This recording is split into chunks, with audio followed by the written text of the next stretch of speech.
Okay, so we're back again in Command Modern Operations, and we're going to simulate an encounter between a Chinese Navy Type 054A Jiangkai. This is a frigate, it's a guided missile frigate, versus the Philippine Navy's three ships, namely the Jose Rizal class ships, two of them, the BRP Jose Rizal, the BRP Antonio Luna, and a coastal patrol boat, which is the Gregorio del Pilar, no? So, two frigates, one coastal patrol, so three ships. Are more capable ships, no, of the Philippine Navy. So these are brand new, itong BRP Jose Rizal and BRP Antonio Luna, and the fact that they are guided missile frigates, they are of the same class as the Type 054 of China. But you might wonder, so if they are the same class or type, why am I bakit ang pinaglalabang ko tatlong barko ng Pilipinas versus isang Chinese frigate? And the reason is quite simple, kasi yung mga frigates natin ay hindi pa fully capable. Meaning, when it was delivered, several pieces of equipment were not installed yet, no? And they are scheduled to be installed. I'm just not sure of the schedule kung kailan, pero among them is one important component of a guided missile frigate and that is yung mga missiles mismo in a VLS or a vertical launch system. Take note na yung ating Type 54 ay may vertical launch system where it can launch a variety of missiles ranging from surface to air, yung anti-air, pwede ring surface to surface or anti-ship, pwede ring anti-submarine. So multi-purpose talaga tong VLS. Kaya it's a very important component of a guided missile frigate. So yung Gregorio del Pilar, it's a force multiplier. I put it there kasi para makatulong din to augment the fact na if you notice yung mga green circles na nakapalibot sa mga ships, medyo limited kasi yung sensor capability, no, ng ating mga ships. So just to multiply its ability to, be aware of its surroundings, linagyan natin ng coastal patrol vessel. So, okay. What you're about to witness is just one encounter or one battle. However, ang hindi nyo nalalaman ay, for the past 24 hours, I've been testing the scenario, meaning I have actually been running the simulation several times. Okay, let's just say na I ran it about 50 times. Yes, kasi pwede kong i-fast forward or i-accelerated time yung simulation. So I can afford to actually run as many simulations of the encounter as I want, no? Without interruption. At ito yung statistics na nakuha ko. Out of the 50, mga roughly 25 to 30 times mananalo ang Chinese side, ang yung lone frigate, no? Meaning, may mga times na parang 50-50 sila. May times din naman na lumalamang talaga yung Chinese vessel, no? And there are many factors why this happens. Kasi, ganito yan. Basically, what usually happens is, the Chinese vessel always has the upper hand. Kasi kita nyo naman. Kita nyo tong green na circle around the Chinese vessel. Yan yung extent ng isa niyang sensor. So, when its radar intercepts any surface vessel, prinogram ko yung dalawang side, yung AI, na pag may na-detect silang vessel, they will assume it is hostile and therefore it needs to be eliminated. So, pag may na-detect itong sensors ng ating Type 54, magfa-fire agad yan in the direction of the threat. So, the fact that it has better sensors, yung mas malayo yung range niya, yung abot, it will naturally fire first. So, because of this, and the fact that it has a VLS, an active VLS with many missiles, talagang lamang siya in terms of long-range capability. Okay. Now, yung roll of the dice or yung random factor dito is whether those missiles it launched actually hit, and when they do hit, saang parte ng barko natin, ng Philippine Navy, tatama. Kasi critical din yan. Kung tumama man sa isang major weapon system, then rendered combat incapable na, no? Non-combatant na yung ship or disabled na yung ship. And when we say disabled, kahit na nga rudder or yung screw, yung propeller, yung engine tamaan, talagang rendered as a non-factor in combat. Hindi na siya combatant, no? So out of the game na, talo na. So therefore, depende kasi may mga times din na tumatama yung mga weapons nila. Yung primary weapon ng Jiangkai is yung pasensya na, no? I'm having a bit of a throat issue. Okay, as you can see here, ito yung na-meet nyo na ito dati, di ba? Ito yung air-launched anti-ship missile ng China. Very effective, the YJ-83. So, ito yung nakalagay sa kanyang mga VLS. At ito yung unang tumitira, no? To reach our ships. And then when it actually reaches our ships, we do have countermeasures, no? Merong generic chaff and flare, itong ating mga frigate. At the same time, it has, although wala siyang tinatawag na CIWS or yung yung mga phalanx type na rapid fire ng mga Gatling guns that can shoot down missiles, hindi po na-install yung planned CIWS installed, no, dito sa ating mga ships.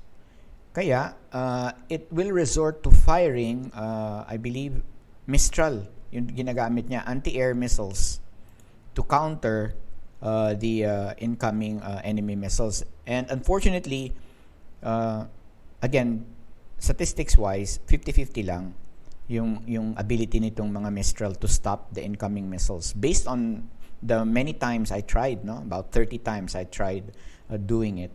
Parang 50-50 lang. And may contributing factor din yung chaff or whatever countermeasures that these ships employ. Nakakatulong din naman. Pero yun nga, the only thing it does is somehow parang nade-deflect niya ng konti yung trajectory ng missile, so that when the warhead explodes, it might not hit a more critical part of the ship. Kaya buhay pa. Kaya it is still in combat, no? It can still fight, no? So dun sa 30 times na or 50 times na inulit-ulit ko tong mga scenario, kaya nag-flip-flop between 50-50 and 60-40 sometimes, yung meaning 60% chance na nananalo yung Chinese compared sa Philippine vessels is because depende kung saan tumatama yung mga missiles, yung critical hits. Now, what about the situation we're in? 50-50 tapos nananalo yung Philippine Navy. Ganito yan. Pag walang critical hit and nagsusurvive yung mga ships, both sides talaga nauubusan ng missiles. So what happens after that? Pag naubusan na ng missiles, guns na talaga will be in play, no? Yung mga deck guns. And in a way, diyan maglalamang yung Navy natin kasi it depends on how many vessels will survive the missile onslaught.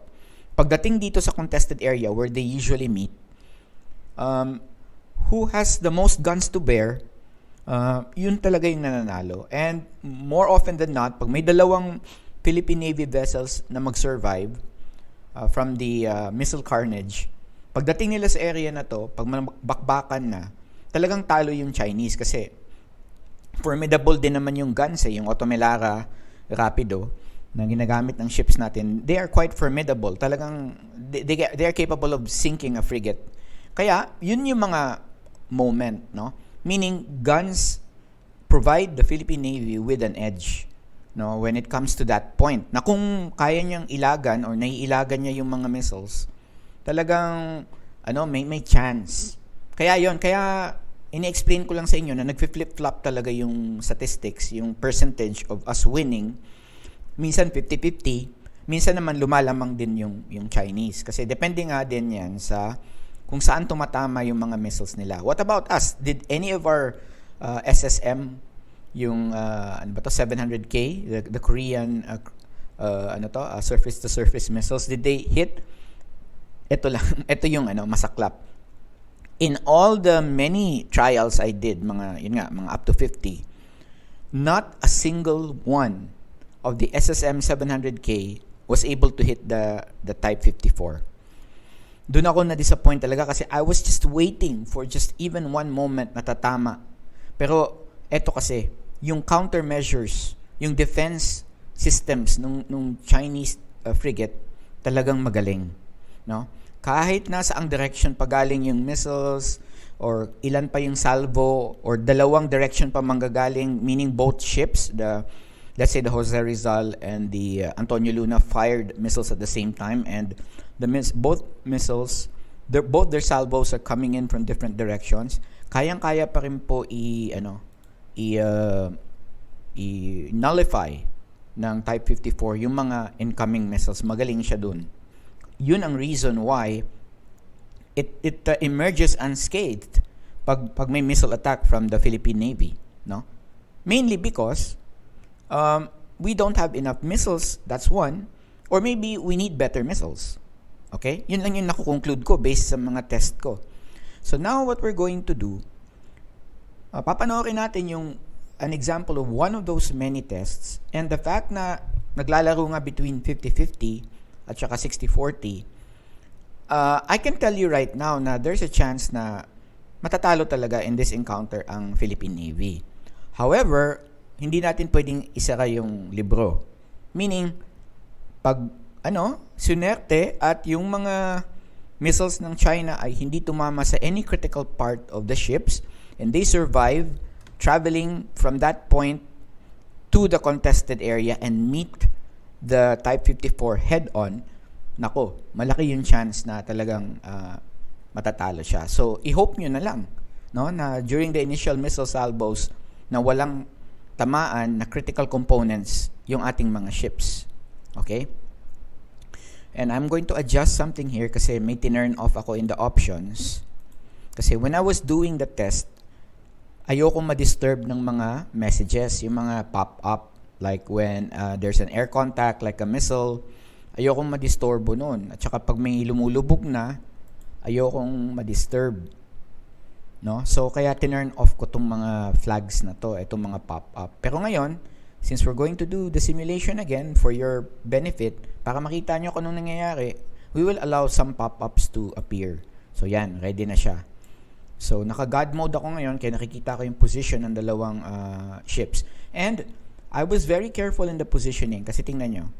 I did not want them to be too close kasi pag sobrang lapit sila from each other. Right now, the distance is, if I were to measure it, the distance between the two is about 140 nautical miles.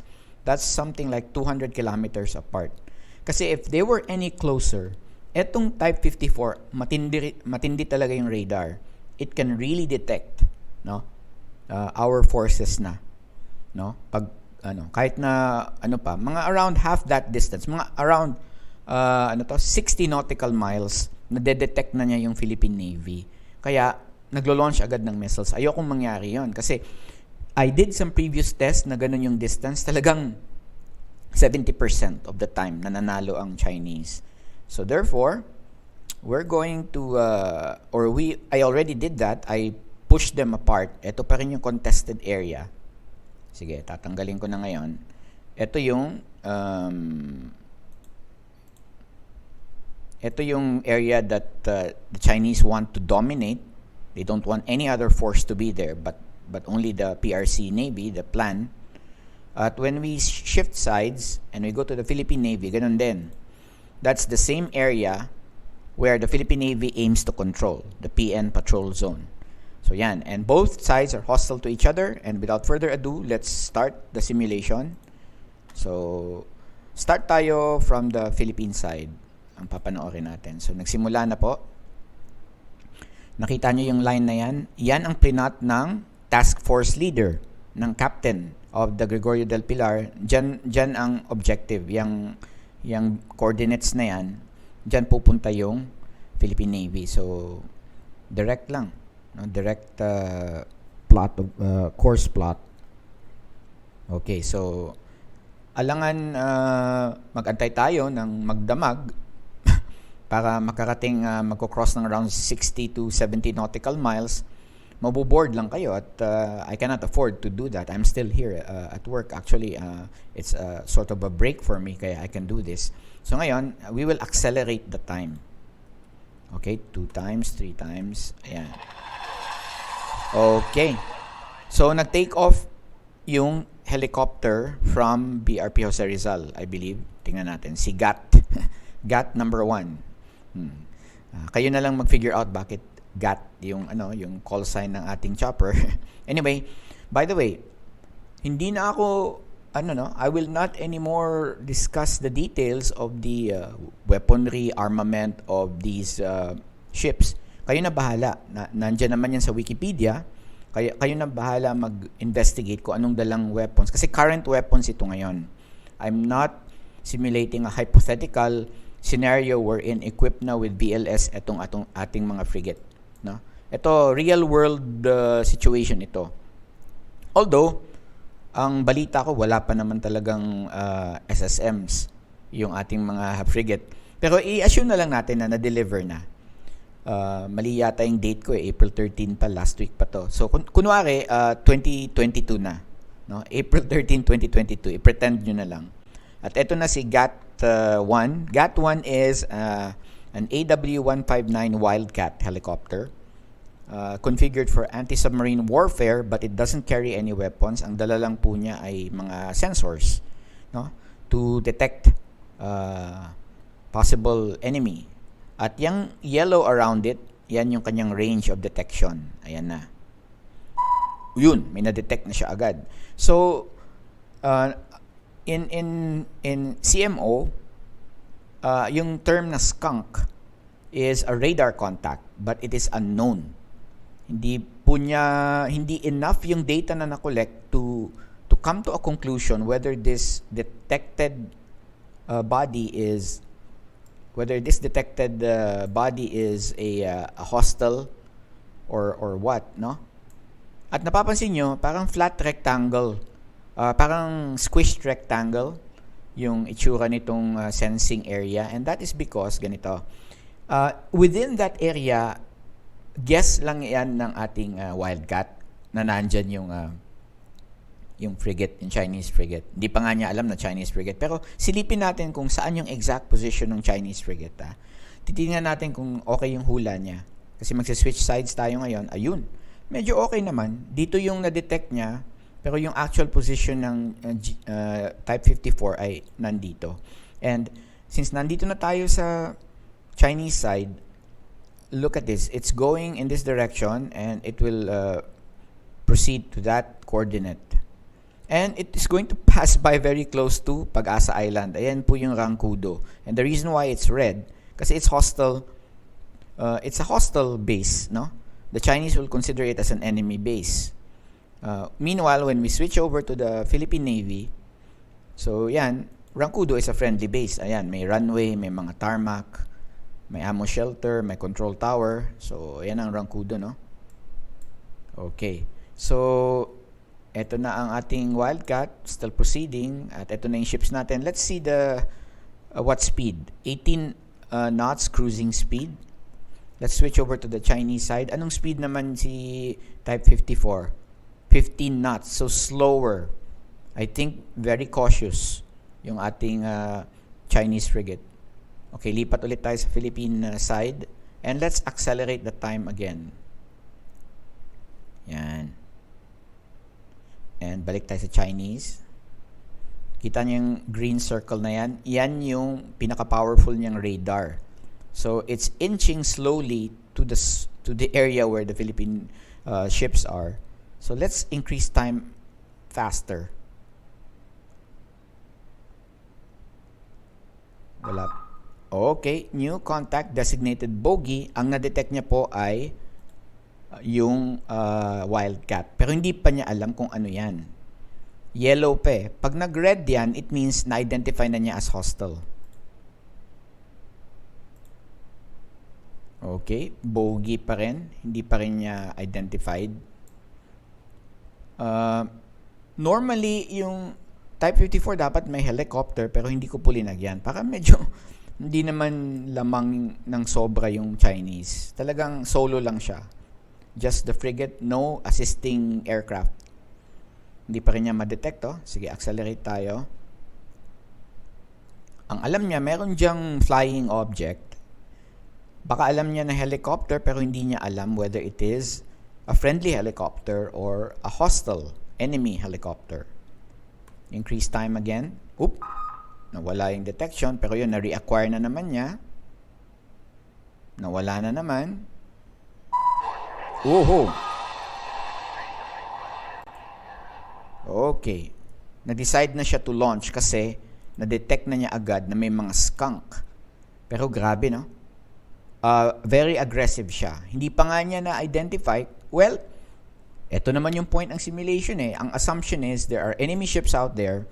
If they appear on your radar, then you should fire. So yun. Yun yung doctrine ng China. Nag-fire siya kasi may na-detect siya siguro barely over the horizon. May na-detect siyang mga ships. Hindi nga niya alam yung exact spot.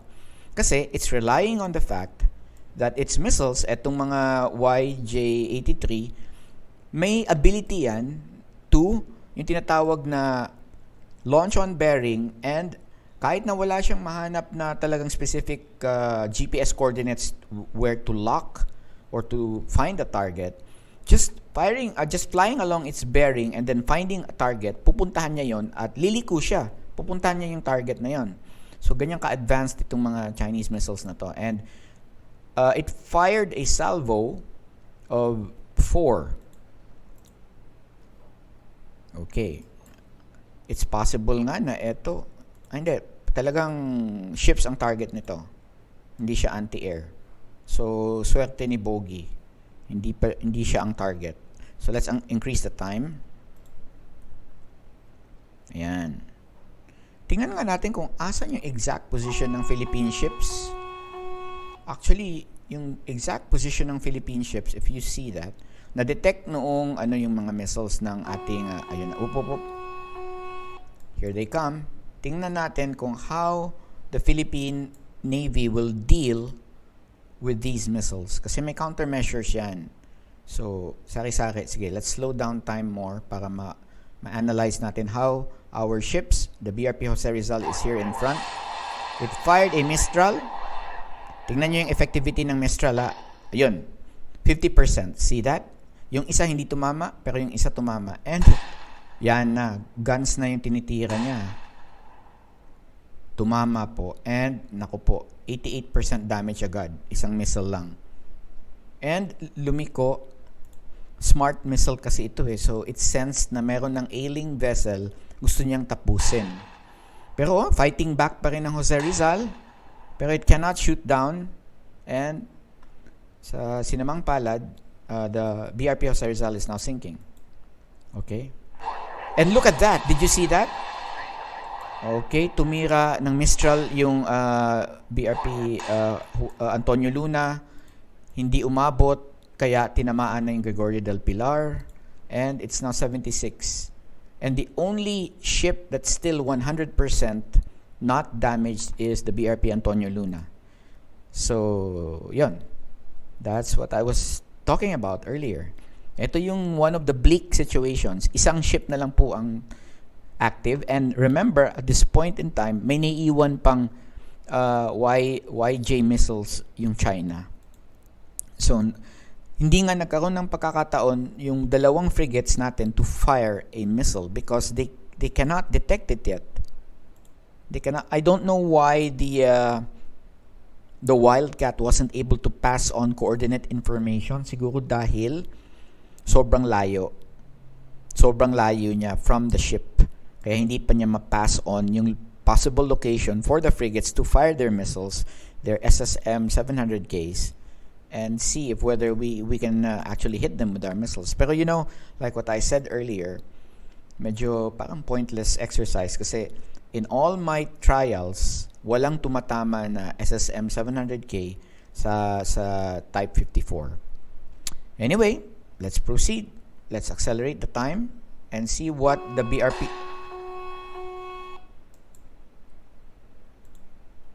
May mga tinira pala siyang missiles na wala ng target. Buti hindi nag-reacquire to Antonio Luna. So again, that was just a stroke of luck, no? Na naka-escape si Antonio Luna. Wow. Uh-oh. Saklap. Tinamaan po yung BRP Antonio Luna and it's sinking. Therefore, the only ship we have remaining is the Gregorio del Pilar, and it's 78% damaged. I think I can safely say na wala na po tayong chance. Kasi, and we will check the weapons. One of the Bushmasters is damaged. Yung Otomelara is still operational. Do you think na may chance pa tayo? Let's see.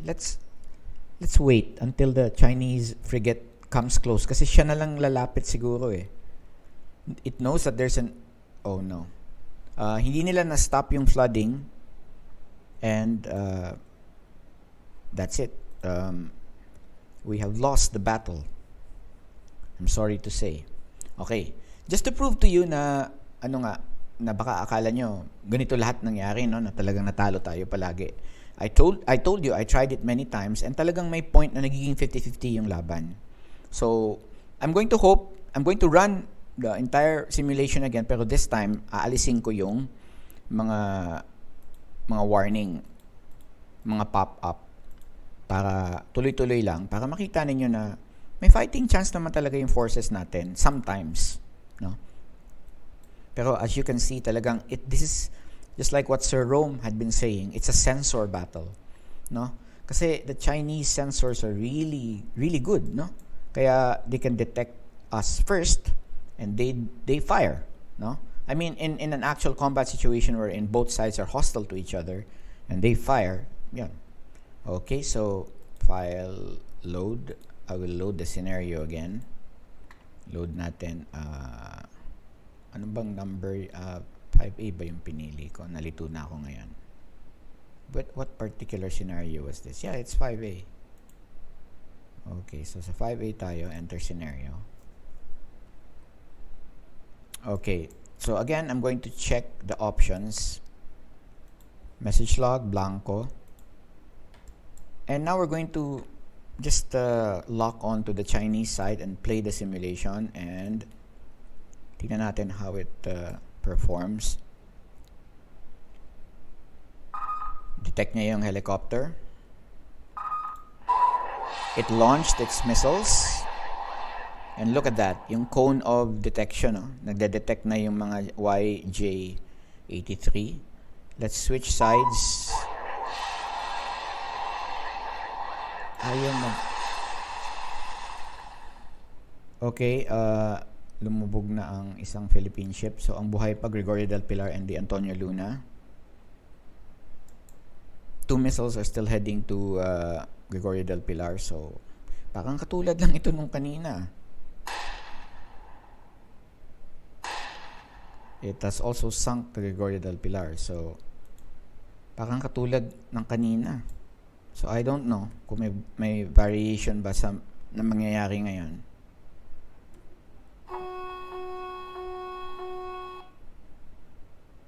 Let's keep it going. Ayan, nakarating siya sa contested area. Ayun. Oh, wait. Look. This is nice.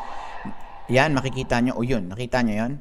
Nag-fire ng SSM 700K ang Antonio Luna, but about roughly 7 nautical miles na intercept na agad ng anti-missile system ng ano to? Yung ano yan? Yung HQ-11 ba? HQ-11 or HQ-16? Yung nag-shoot down ng mga SSM 700K. Ang galing, di ba?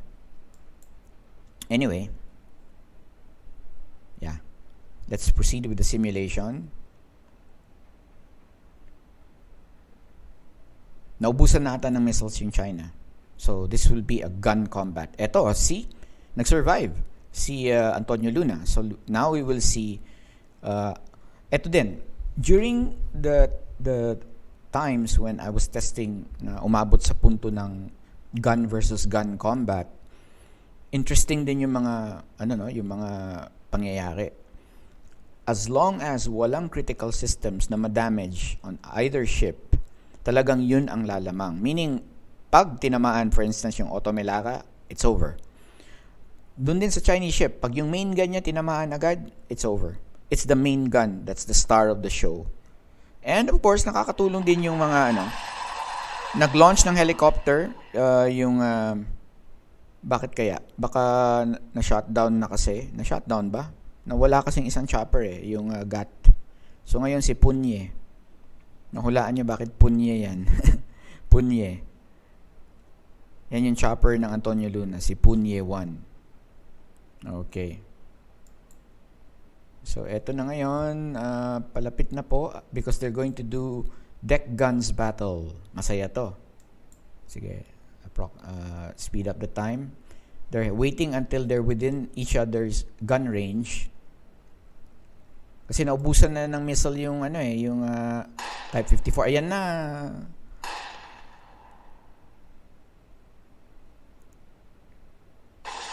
Okay, we're receiving hits. Wala, halos walang damage. 2%, 3% damaged na. 3.7%. Okay. Okay yung damage control Okay yung damage control ng Philippine Navy. Okay, good job boys. According to our observation, if there were observers using binoculars, feeling niya ganito na daw yung level of damage, light damage. But if we examine the actual ship, same lang sila ng damage, 3.3% lang. Okay, so talagang 50-50, no? 50-50 sila. This is guns only, guns only engagement. Wala nang missiles. Oop! Why? Air to air yan. Tinira niya yung chopper. Tinira niya yung ating yeah, of course. The Wildcat is over. Wala na si Punye. Okay. So ayan na.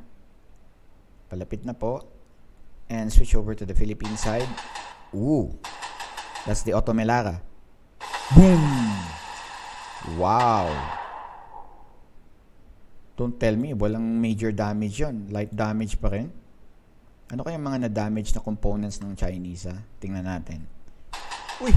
What the hell? 7.2 lang? Okay, na-destroy na yung towed acoustic. Hindi yan. Gusto natin ma-destroy yung main gun. Damage na yung main gun niya. Okay, that's a good sign. But ano nangyari sa ating ship? Okay pa ba? Okay pa ba? Tingnan natin weapons. Oh no, pati yung Otomelara natin damaged na. And you know what? This could be a stalemate. Both their main guns are damaged. Halos wala na sila magagawa to each other. They will only try to do some strafing passes and they will really not do much. Kasi yung AI, medyo stupid You know, wala. Kung kung sa totoong buhay, both ships will just sail away from each other. Pero ang gagawin nito kasi AI lang, they will just try to destroy each other kahit na ba wala ng capability to destroy each other. They're just going to do some passes. Tingnan nga natin if that's going to be the case. Ayan, they're passing each other. Uy! Ang engine ang tinamaan. This is good. Mananalo yata tayo. Okay, hopefully. Ano yung tinitira niya? Bakit malakas pa yung gun? Damage lang kasi, di ba? It's damaged but still functioning kasi reloading Okay pa naman pala. Okay pa. Nagre-reload lang. Pero ang Chinese vessel, let's go to it. 20% damage. That's significant. May fire but wala pang flooding. What about the BRP Antonio Luna? May flooding? No fire and no flooding. Good damage control, Damage control. Okay pa. Wow. Wow. Wow, 21%. Paunti-unti, no? Paunti-unti. Ito yung point ko na as long as that fire keeps on raging at hindi makontrol ng Chinese forces, they're going to lose. Okay? Sige, ulitin natin. Let's increase the time kasi babalik na naman yung Philippines. Dead on the water eh. Tingnan natin why is it not moving. Feeling ko sira na yung engine. Tingnan natin damage control ng China. Ano yung sira na? Engineering, bridge, rudder operational. Ayun na, propulsion is destroyed. Yung kanyang diesel engine is gone. Ayan na po ang ano kayong tinitira niya? Sa message log dapat makikita eh. So I'm going to do a 1. Yan, tumatama but I want to know what is hitting. Yung 30mm Bushmaster. Wow. Kaya mabagal po yung damage. Yung accumulation of damage is slow. Kasi syempre 30mm gun lang and it's just peppering siguro the hull. Kaya ganon. Okay, let's just keep on waiting and waiting kasi mabagal to pero when that na-stop nila yung fire. Although ngayon yung damage 50% na and eventually this will sink. If the holes, they don't patch up the holes, baka din mauubusan na ng ammo yung Philippine fleet. Yan lang ang problema. Yung Philippine ship. Wala na akong nakikitang damage so baka wala na. Stalemate nga. But you know what? Despite that, sige tingnan natin why is it not firing anymore? Baka wala ng bala.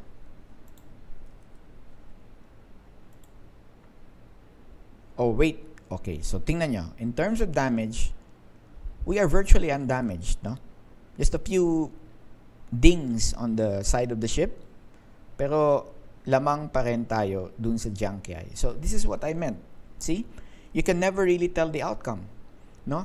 Meaning if this was a game, yung skill na lang ng captains or commanders from both sides will really determine the outcome. So it is a well-balanced na scenario. Meaning, if this was a multiplayer game, I would believe na depende na lang to sa magmamanage yung magko-command ng both forces kung paano mariresolve yung laban. At of course, the element of chance. Kasi yun nga tingnan nyo. By some chance, one of the shells landed dun sa engine ng Type 54 kaya it was immobilized, no? Although ngayon feeling ko nga wala na yatang bala. Parang ubos na yata yung bala ng ating hindi, meron pa nakalagay 40 but why isn't it firing? Okay, let's try to do a manual target. Weapon is on magazines.